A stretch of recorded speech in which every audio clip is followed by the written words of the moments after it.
जय हिंद दोस्तों, आप सभी का स्वागत है आपके अपने सैनिक वेलफेयर यूट्यूब चैनल में। दोस्तों, अक्टूबर के पहले हफ्ते के अंदर एक ऐसा लेटर निकाला था सरकार ने कि जिससे लगभग 32 लाख पूर्व सैनिकों को यानी पेंशन भोगियों के लिए बहुत अच्छी सुविधा दी थी।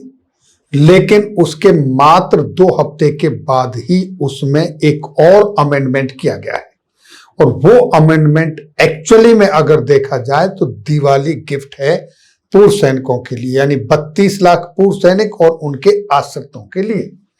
ये जो गिफ्ट है वो क्या है, ये वही जानता है, इसकी कदर वही कर सकता है जिसको तकलीफ है और जिसको इसकी आवश्यकता है। मैं आपको दिखाता हूं, ये है वो लेटर जो आप सभी ने देखा होगा।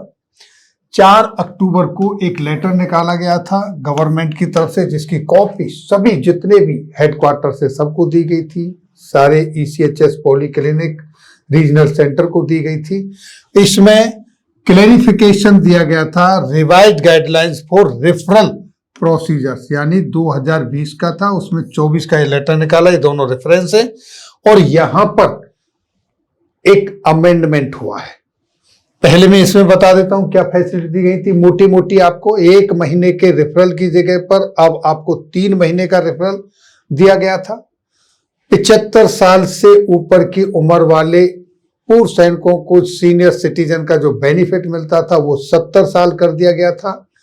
दूसरा, एक डॉक्टर को दिखाने की बजाय अब आप 3 डॉक्टर को दिखा सकते थे। जहां आपको मैक्सिमम 3 विजिट मिलते थे वहां आपको 6 विजिट कर दिए गए थे।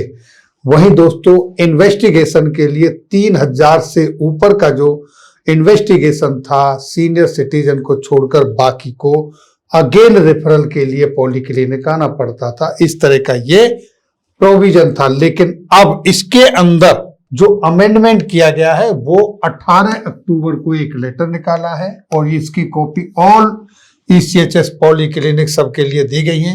Clarification on revised guidelines for referral process in ECHS, और इसके अंदर जो रेफरेंस दिया गया है वो 4 अक्टूबर के ही लेटर का दिया गया, यानी 4 अक्टूबर को ये लेटर जारी हुआ था। अब इसमें 18 अक्टूबर मात्र 14 दिन के बाद इसमें अमेंडमेंट कर दिया गया है और यही है आपके लिए एक्चुअली जरूरतमंद के लिए दिवाली गिफ्ट, जिसका मैंने शब्द बोला है।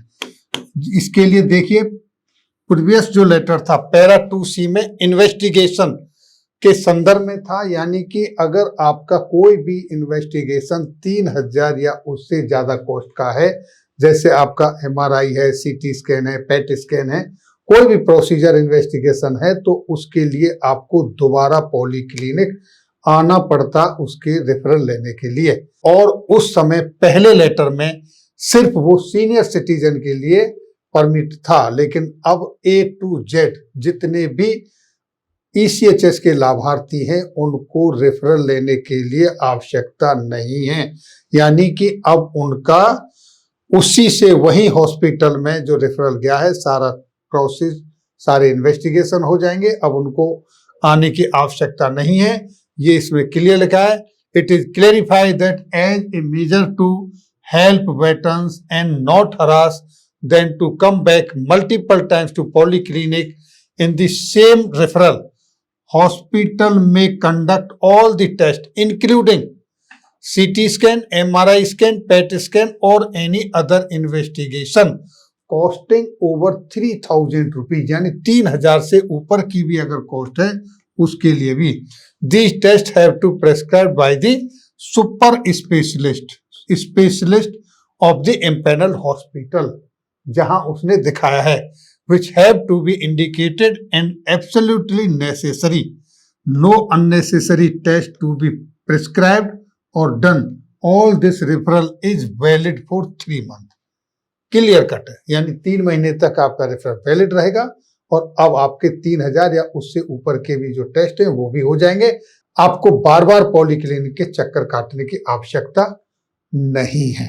ये एक बहुत अच्छा स्टेप है, विशेषकर उनके लिए जिनको आवश्यकता होती है, जिनके पास अटेंडर नहीं होता है, बार बार इधर से उधर धक्के खाने पड़ते हैं।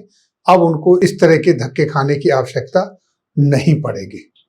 तो दोस्तों ये थी जानकारी भूतपूर्व सैनिकों के लिए, ईसीएचएस लाभार्थियों के लिए आज की इस वीडियो में।